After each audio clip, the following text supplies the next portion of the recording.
जय हिंद। आप सभी का केएमटी क्लास में स्वागत है। इस क्लासेस में जानेंगे, इस वीडियो में जानेंगे शिक्षण के सिद्धांतों का वर्गीकरण, classification of teaching theory.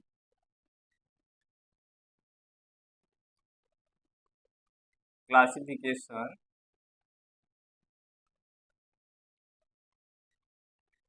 Of teaching theory.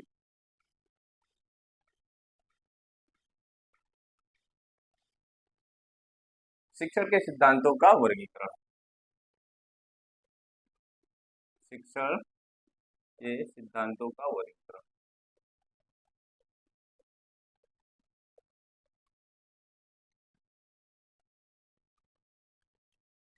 शिक्षण के सिद्धांतों का वर्गीकरण। शिक्षण के सिद्धांतों का वर्गीकरण के रूप में पहला जो सिद्धांत है, शिक्षण का अनुदेशन सिद्धांत, यानी अनुदेशन सिद्धांत।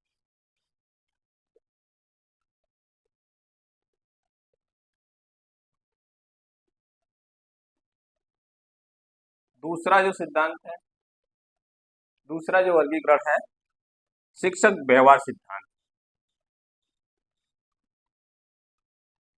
शिक्षक व्यवहार सिद्धांत। तीसरा जो वर्गीकरण है, शिक्षण का दार्शनिक या परंपरागत सिद्धांत। दार्शनिक या परंपरागत।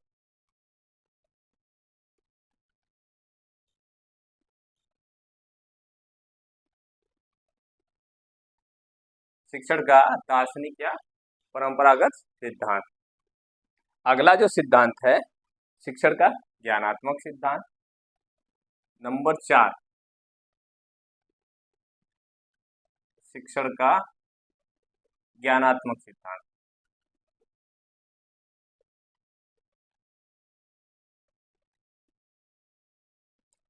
और नंबर 5 जो है, शिक्षण का मनोवैज्ञानिक सिद्धांत।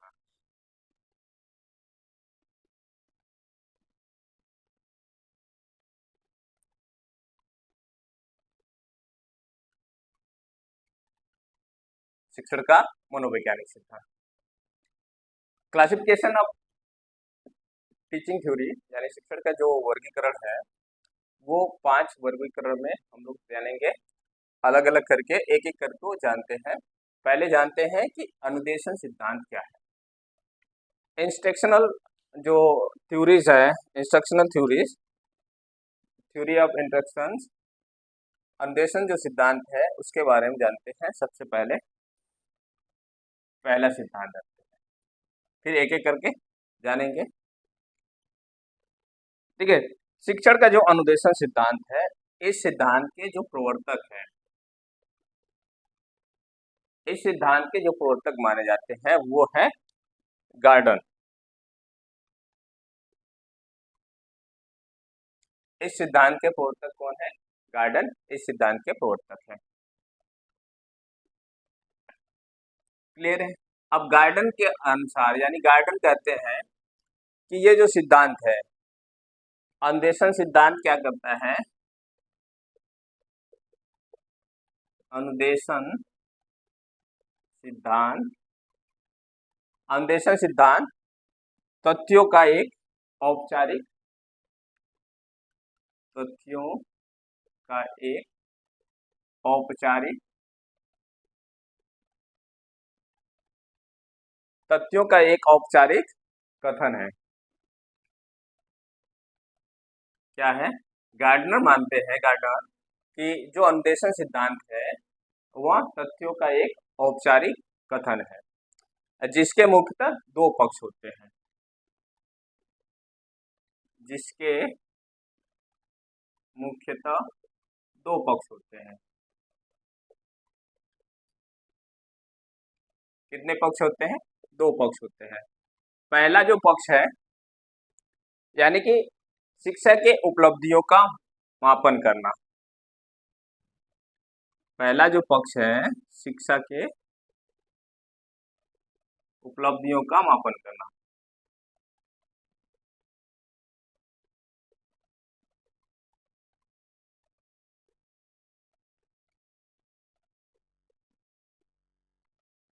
शिक्षा के उपलब्धियों का मापन करना। दूसरा जो पक्ष है अधिगमकर्ता किन परिस्थितियों में जो सीखने वाला होता है अधिगमकर्ता किन परिस्थिति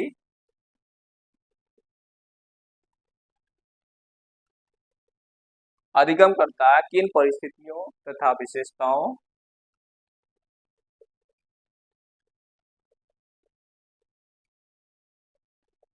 किन परिस्थितियों तथा विशेषताओं के आधार पर सीखना चाहता है के आधार पर सीखना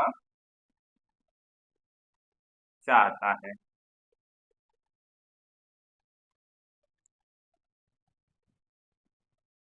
जो भी सीखने वाला है लर्नर है अधिगमकर्ता किन परिस्थिति तथा विशेषताओं के आधार पे वो सीखना चाहता है। अब ये दोनों पर किसका है वैज्ञानिक तथ्यों पर आधारित। ये दोनों वैज्ञानिक तथ्यों पर आधारित हैं।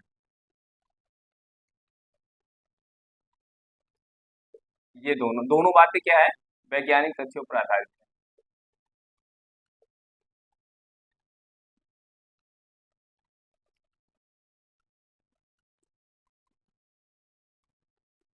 जो दोनों तथ्य हैं देखिए गार्डन का कहना है कि अन्वेषण सिद्धांत तथ्यों का एक औपचारिक कथन है जिसके मुख्यतः दो पक्ष होते हैं। पहला पक्ष ये होता है कि शिक्षा की उपलब्धियों का मापन करना, यानी शिक्षा की जो भी उपलब्धियां हैं उन सारी उपलब्धियों का मापन करना। साथ ही साथ दूसरा जो बात कहते हैं कि अधिगमकर्ता किन परिस्थितियों तथा विशेषताओं के आधार पर सीखना चाहता है। ऐसी कौन सी परिस्थिति है कौन सी विशेषताएं हैं उस जिसके आधार पे सीखने वाला सीखना चाहता है। क्लियर है।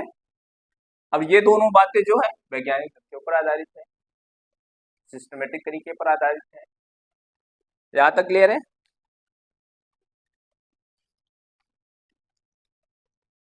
अब बात करते हैं दूसरा सिद्धांत।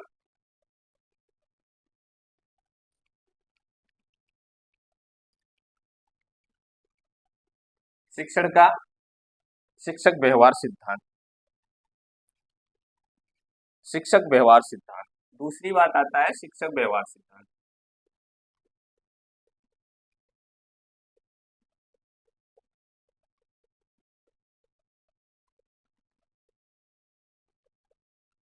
Theory of teacher behaviour. शिक्षक व्यवहार सिद्धांत थ्योरी ऑफ टीचर बिहेवियर। देखिए यह सिद्धांत नॉर्मल सी बात है, सामान्य भाषा में अगर समझे तो यह सिद्धांत शिक्षक को एक सामाजिक प्राणी मानता है। लिखते चलते हैं अब यहाँ पे ध्यान। यह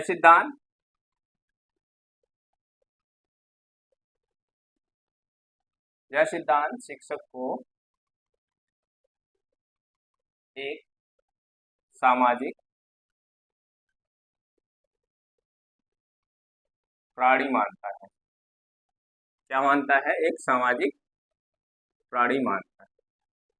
जाहिर सी बात है सभी व्यक्ति एक सामाजिक प्राणी है तो सामाजिक प्राणी के रूप में क्या करता है स्वीकार करता है। यह सिद्धांत शिक्षक को एक सामाजिक प्राणी के रूप में स्वीकार करता है। अर्थात आप कह सकते हैं कि शिक्षक अर्थात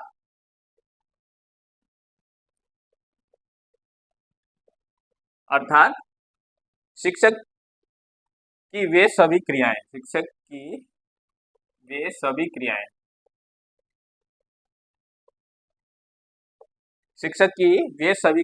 जो छात्रों के व्यवहार में परिवर्तन लाने में सहायक होता है। शिक्षक की वे सभी क्रियाएं जो छात्रों के व्यवहार में परिवर्तन लाने में सहायक होता है। शिक्षक की वे सभी क्रियाएं जो छात्रों के व्यवहार में परिवर्तन लाने में सहायक होता है उन्हें शिक्षक व्यवहार करते हैं। सहायक होता है उन्हें ही शिक्षक व्यवहार कहते हैं। क्लियर है? उन्हें ही शिक्षक व्यवहार करते हैं। जो क्रियाएं कक्षा जो जो क्रियाएं जो क्रियाएं वह कक्षा शिक्षण में करता है, वह कक्षा शिक्षण में करता है, वह क्रियाएं या जो क्रियाएं जो वह कक्षा शिक्षण में करता है उसे शिक्षण व्यवहार कहा जाता है। उसे शिक्षण व्यवहार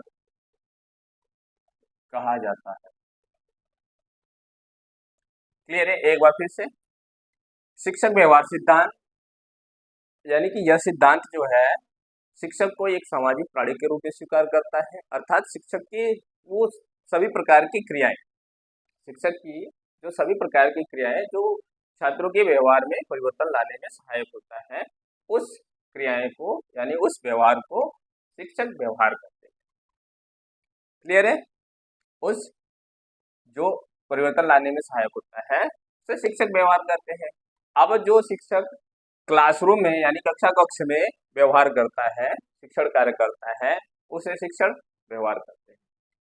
यानी जो परिवर्तन लाने में विद्यार्थियों के व्यवहार में परिवर्तन लाने में सहायक होता है उसे शिक्षक व्यवहार करते हैं, क्योंकि शिक्षक का व्यवहार है जिसके माध्यम से विद्यार्थियों के व्यवहार में परिवर्तन आता है। लेकिन किंतु जब वो कक्षा कक्ष में शिक्षण कार्य के माध्यम से शिक्षण करता है, कक्षा कक्ष में शिक्षण करता है, तो उसे कहते हैं शिक्षण व्यवहार। क्लियर है?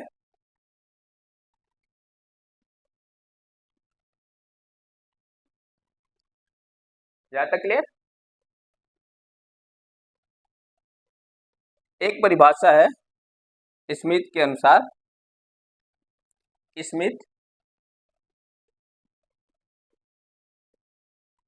स्मिथ कहते हैं कि शिक्षक व्यवहार वह है, शिक्षक व्यवहार वह है, शिक्षक व्यवहार वह है जिसके अंतर्गत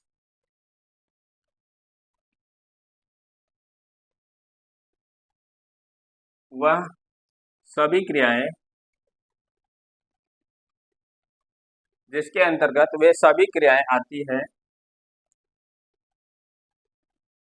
जिसके अंतर्गत वे सभी क्रियाएं आती हैं जो के जो छात्रों के कक्षा जो छात्रों के कक्षा में सीखने की प्रक्रिया में कक्षा में सीखने की प्रक्रिया में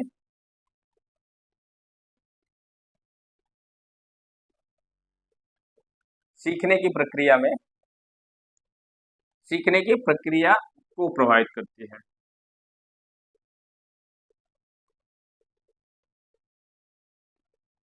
ठीक, स्मिथ का कहना है कि शिक्षक व्यवहार वह है जिसके अंतर्गत वे सभी प्रकार की क्रियाएं आती हैं जो छात्रों के कक्षा में सीखने की प्रक्रिया को प्रभावित करती है। ये स्मिथ के अनुसार था। क्लियर है?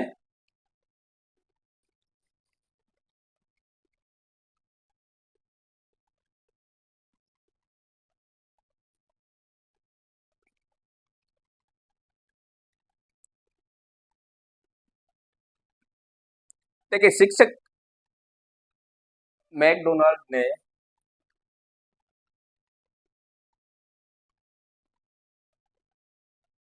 मैकडोनाल्ड से पहले डीजी रेयंस का पढ़ लेते हैं। डीजी रेयंस डीजी रेयंस ने शिक्षक व्यवहार को दो भागों में बांटकर बताया है। उसके दो आधार बताए हैं। शिक्षक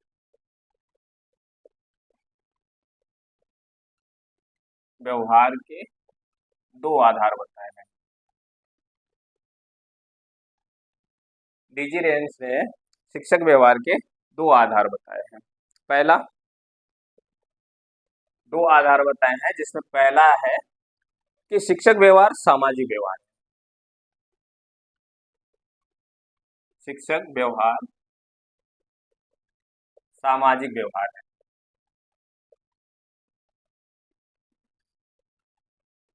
कैसा? शिक्षक व्यवहार सामाजिक व्यवहार है क्योंकि समाज में रह के वो व्यवहार करता है, कक्षा कक्षा में छात्रों को पढ़ाता है, इसलिए शिक्षक का व्यवहार जो है वो सामाजिक व्यवहार है। दूसरा व्यवहार करता है शिक्षक व्यवहार सापेक्षिक व्यवहार है। शिक्षक व्यवहार सापेक्षिक व्यवहार है।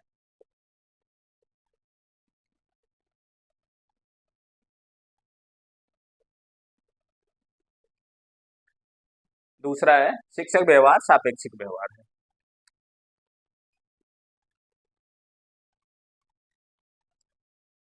क्लियर? मैकडोनाल्ड ने शिक्षक व्यवहार का जो कॉन्सेप्ट बताया है, मैकडोनाल्ड का एक कॉन्सेप्ट है, आप उसे ध्यान दीजिए। मैकडोनाल्ड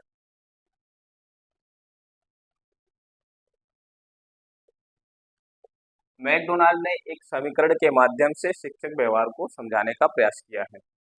शिक्षक व्यवहार के आधारभूत अवधारणा को समझाने का प्रयास किया है मैकडोनाल्ड ने। मैकडोनाल्ड ने शिक्षक व्यवहार के लिए जो समीकरण दिया है वो इस प्रकार है। एक समीकरण के माध्यम से समझाने का प्रयास किया है। जो समीकरण है वो इस प्रकार है, टीबी इक्वल टू, टीबी का मतलब होता है teacher behaviour. Teacher behaviour F, F तो ये हो गया, एफ हो गया जो फैक्टर्स जो उसको प्रोवाइड करता है। आप यहाँ पे स्मॉल ब्रैकेट में टीवी, टीवी का मतलब हो गया टीचर वेरिएबल इनटू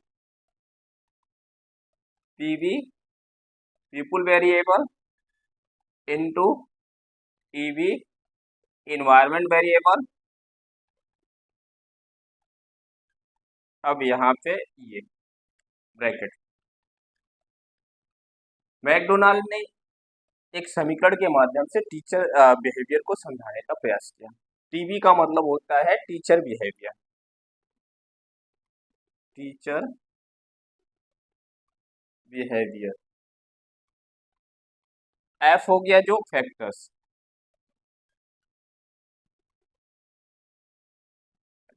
टीवी हो गया ये टीचर वेरिएबल, पीवी हो गया पीपुल वेरिएबल, ईवी हो गया इन्वायरमेंटल वेरिएबल।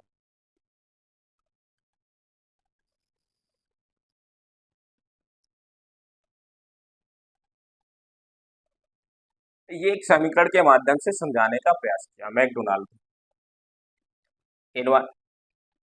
टीचिंग बिहेवियर यानी teacher behaviour equal two factor F factor teacher variable people variable environment variable. ये तीनों के मिश्रण पे इसका प्रभाव पड़ता है, किसका? टीचर बिहेवियर का। शिक्षक चर, छात्र चर और वातावरण चर। क्लियर है यहाँ पे? अब आगे बात करते हैं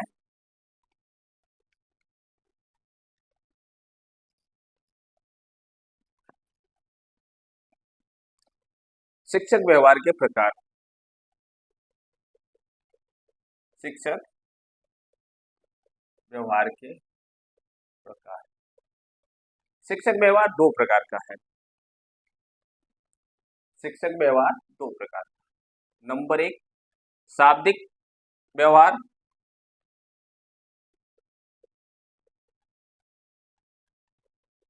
नंबर दो, अशाब्दिक व्यवहार।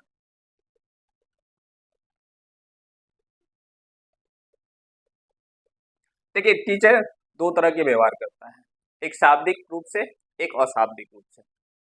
अब शाब्दिक बिहेवियर दो तरह के व्यवहार होता है। शाब्दिक बिहेवियर दो प्रकार का, एक तो डायरेक्ट होता है और इनडायरेक्ट। एक प्रत्यक्ष शाब्दिक व्यवहार, दूसरा हो गया अप्रत्यक्ष शाब्दिक व्यवहार। ये दो तरह का व्यवहार। प्रत्यक्ष शाब्दिक व्यवहार जो डायरेक्टली क्लासरूम में छात्रों के सामने व्यवहार किया जाता है। अप्रत्यक्ष जिसमें इनडायरेक्ट रूप से व्यवहार करता है। अशाब्दिक व्यवहार जिसमें शब्दों का प्रयोग नहीं होता है, संकेतों के माध्यम से, इशारों के माध्यम से जो व्यवहार करता है वो अशाब्दिक, जिसमें शब्दों का प्रयोग करता है वो शाब्दिक व्यवहार। क्लियर है। अब बात करते हैं तीसरा, शिक्षण का दार्शनिक या परंपरागत सिद्धांत।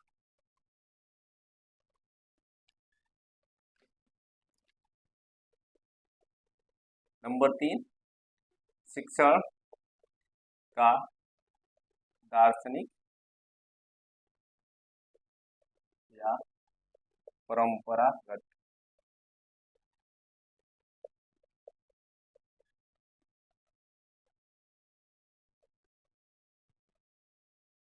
देखिए, शिक्षण का दार्शनिक या परंपरागत सिद्धांत, वह सिद्धांत, इस सिद्धांत का जो प्रतिपादन है वाल्टन ने किया था। इसका जो प्रतिपादक है वाल्टन, किसने किया था? वाल्टन ने इस सिद्धांत को 4 भागों में बांटा है।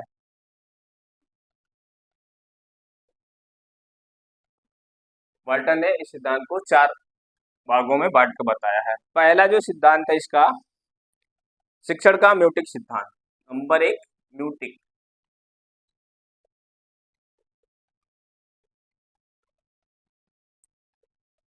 शिक्षण का म्यूटिक सिद्धांत। म्यूटिक सिद्धांत, इसको वाल्टन ने 4 भागों में बांटा है।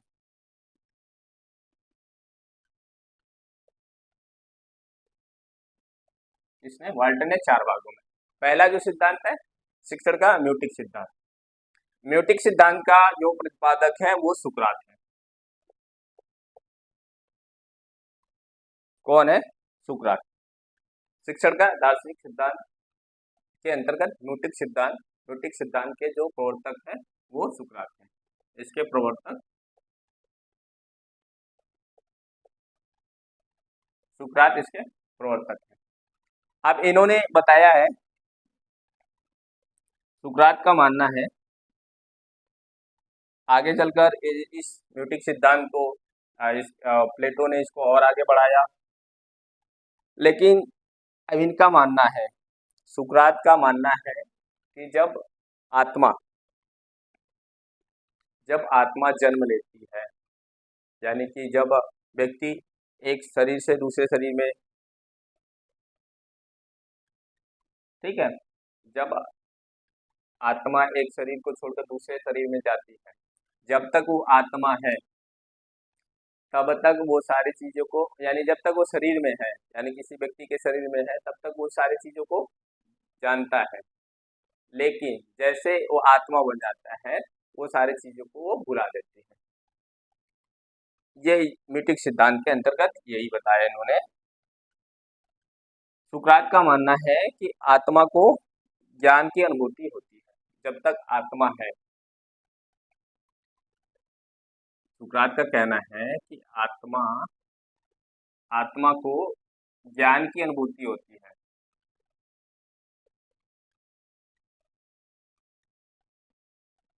जब तक आत्मा है उसको ज्ञान की अनुभूति होती है। लेकिन जैसे जब किसी शरीर को ये आत्मा धारण करती है वो सारे ज्ञान को वो भुला देती है। क्लियर है।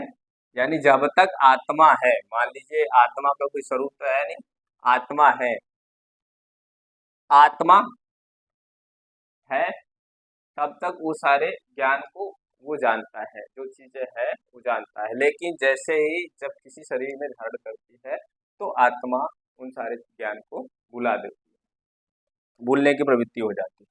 पता चले ऐसे तो अगर मान लीजिए कोई व्यक्ति है,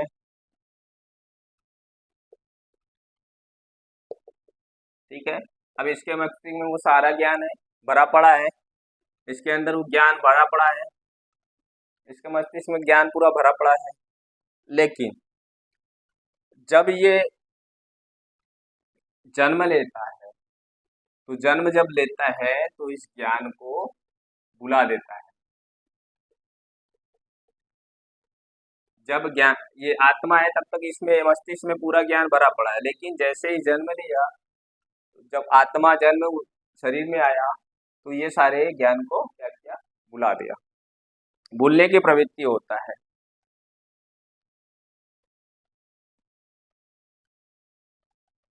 ठीक है, भूलने की प्रवृत्ति होता है। अब ये इसके ज्ञान में जो भुला देता है, अब इसे भूले हुए ज्ञान को पहचानना, पहचान दिलाना, भूले हुए आप कह सकते हैं, भूले हुए ज्ञान की पहचान कराना ही क्या है, शिक्षा है। ठीक है, व्यक्ति के भूले हुए ज्ञान की पहचान कराना ही क्या है, शिक्षा है। शिक्षा का काम क्या है कि व्यक्ति के जो ज्ञान भूल गया है, उन सारे अन्य जो अंदर उसकी शक्तियां हैं, क्षमताएं हैं, जो उसको भुला दिया है, उसकी उसकी पहचान कराना ही शिक्षा है। क्लियर है?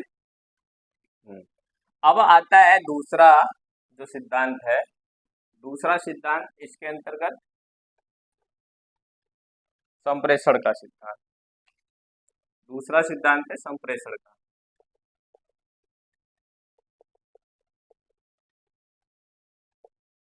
दूसरा जो सिद्धांत है वो है संप्रेषण का सिद्धांत। देखिए संप्रेषण, संप्रेषण का सिद्धांत,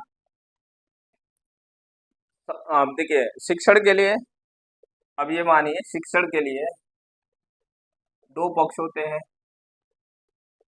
एक तो हो गया शिक्षक, एक हो गया छात्र। ठीक है, अब शिक्षक और छात्र के बीच क्या होता है, कम्युनिकेशन होता है, संप्रेषण होता है। शिक्षक क्या होता है, ये मैच्योर व्यक्ति है, ये परिपक्व व्यक्ति है, ये कम परिपक्व है,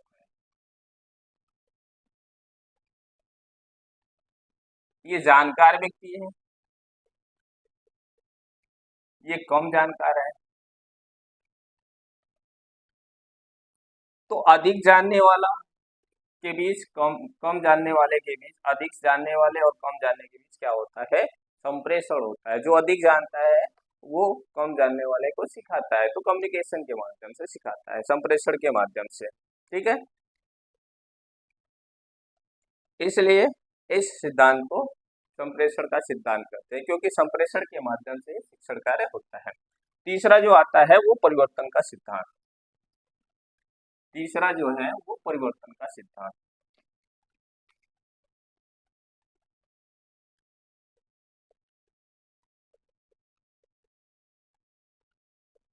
तीसरा जो है वो परिवर्तन का सिद्धांत। देखिए परिवर्तन का सिद्धांत ये मॉडलिंग थ्योरी है, मॉडलिंग थ्योरी यानी जो परिवर्तन का सिद्धांत। अब ये सिद्धांत क्या कहता है कि ये सिद्धांत का प्रमुख उद्देश्य है, इस सिद्धांत का जो उद्देश्य है वो उद्देश्य क्या है कि छात्रों के व्यवहार में वांछित परिवर्तन लाना।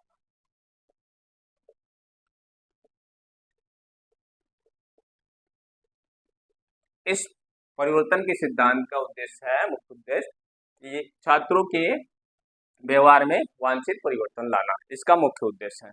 अब क्या होता है, देखिए टीचर और स्टूडेंट के बीच, मान लीजिए टीचर है, टीचर, अब यहाँ स्टूडेंट है।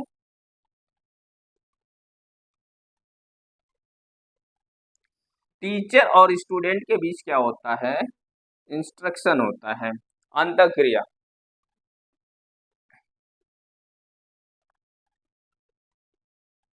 टीचर और स्टूडेंट के बीच में क्या होता है, अंतःक्रिया होता है टीचर और स्टूडेंट के बीच में। जब टीचर और स्टूडेंट के बीच में अंतःक्रिया होता है तो शिक्षक क्या करता है, छात्रों के व्यवहार में परिवर्तन लाने का कार्य करता है।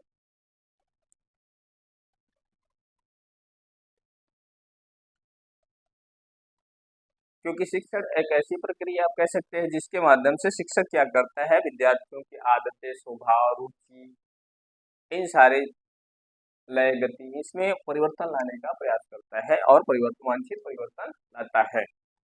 जिस विद्यार्थी की जिस तरह की परिवर्तन की आशा की जाती है, परिवर्तन की अपेक्षा की जाती है, वो सारे शिक्षक क्या है, इंस्ट्रक्शन के माध्यम से, अंतःक्रिया के माध्यम से, शिक्षण के माध्यम से छात्रों के व्यवहार में परिवर्तन लाता है। क्लियर है। अब अगला है जो चौथा नंबर का है, वो सिद्धांत है पारस्परिक। चौथा नंबर का है जो पारस्परिक परीक्षा सिद्धांत। पारस्परिक परीक्षा सिद्धांत, म्यूचुअल म्यूचुअल इंक्वायरी थ्योरी।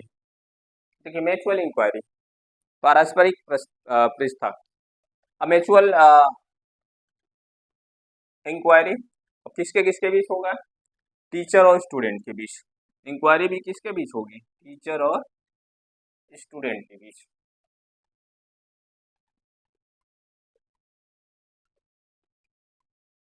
अब टीचर और स्टूडेंट के बीच अंतःक्रिया चलेगी, इंक्वायरी चलेगी। अब इसके शिक्षक क्या करता है, शिक्षक का काम होता है छात्रों को निर्देशन देना, उसके कार्यों में मदद करना, उसके सहायक करना, सहायता करना, क्योंकि शिक्षक एक अनुभवी व्यक्ति होता है। अब इसके कह सकते एक अनुभवी व्यक्ति होता है, जानकार, परिपक्व,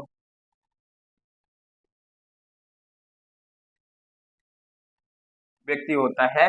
ये क्या करता है, शिक्षक छात्रों की जो भी समस्याएं होती है, जो भी इंक्वायरीज होती है, उन समस्याओं का पता लगाना और उनकी जिज्ञासाओं को शांत करना, ये शिक्षक का काम होता है शिक्षण के माध्यम से।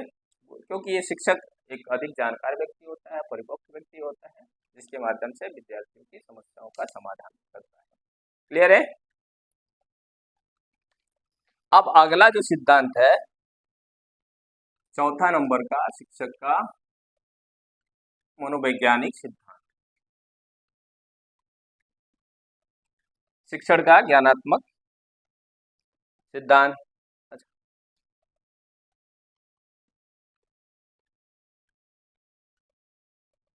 शिक्षण का ज्ञानात्मक सिद्धांत।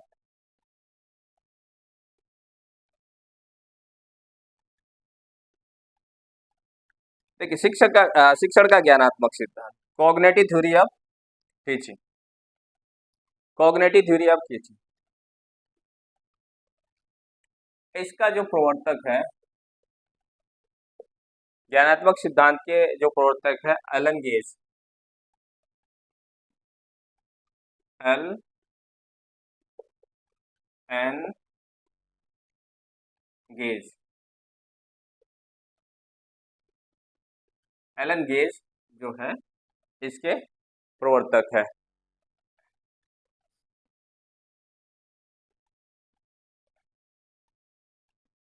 एन एल गेज,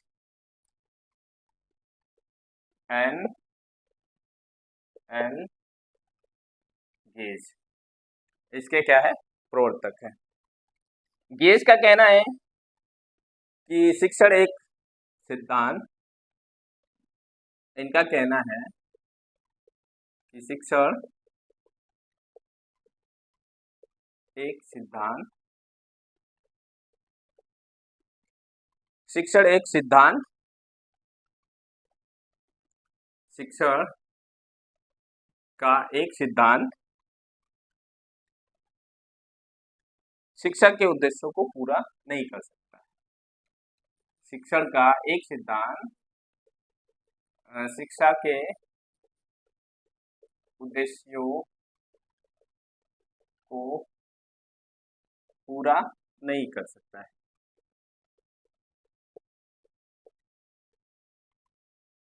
इनका कहना है कि शिक्षण का कोई एक सिद्धांत शिक्षा के उद्देश्यों को पूरा नहीं कर सकता है। इसके लिए इसलिए इसलिए एक से अधिक सिद्धांतों की आवश्यकता होती है। इसलिए एक से अधिक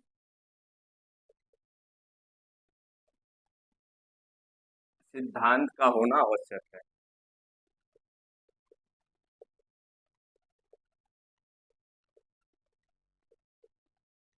ठीक।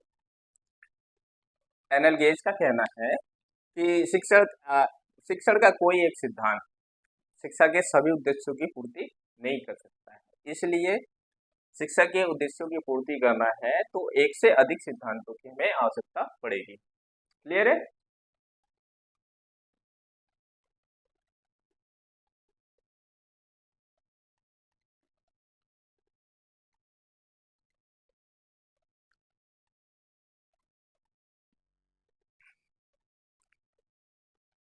गेज ने शिक्षण सिद्धांत को एक से अधिक उन्होंने बताया कि शिक्षण सिद्धांत एक से अधिक होने चाहिए। इस आधार पे शिक्षण के उन्होंने 4 भागों में विश्लेषित किया है। 4 भागों में विश्लेषित किया है।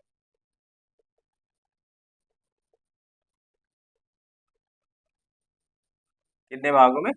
गेज ने उन्होंने बताया कि जब एक से अधिक सिद्धांतों की आवश्यकता होती है तो शिक्षण के सिद्धांतों को उन्होंने 4 भागों में विश्लेषित करके बताया है। नंबर 1, पहला कि शिक्षण उद्देश्य। शिक्षण उद्देश्य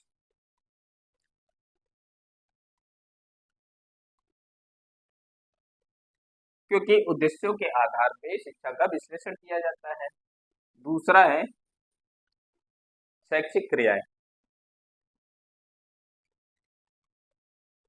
शैक्षिक क्रियाएं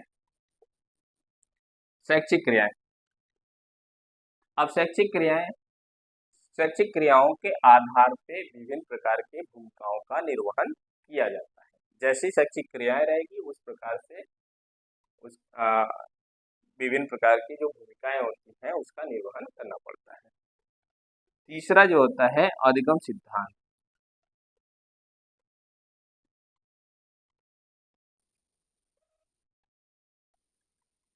अधिगम सिद्धांत सीखने के लिए विभिन्न प्रकार के सिद्धांतों का प्रयोग करना। और नंबर 4 है अधिगम के तत्व। अधिगम के तत्व अधिगम के तत्व जो है वो भी अधिगम के 4 तत्व होता है। ड्राइव, रिस्पॉन्स, क्यूज और रेनफोर्समेंट। अधिगम के 4 तत्व हैं।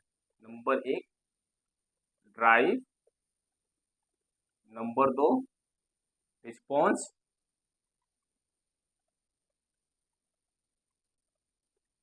नंबर 3 क्यूज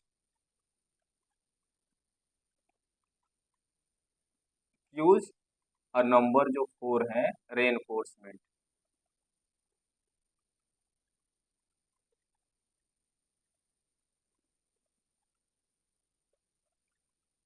चालक, क्रियाएं, संकेत और रेनफोर्समेंट यानी पुनर्बलन। ये चीज अधिगम के 4 तत्व। क्लियर है? अब बात करेंगे नेक्स्ट वीडियो में स्टेजेस ऑफ टीचिंग की। आप सभी से रिक्वेस्ट है चैनल को लाइक, सब्सक्राइब तथा उन सभी विद्यार्थियों तक अवश्य पहुंचाएं जो तैयारी कर रहे हैं। धन्यवाद।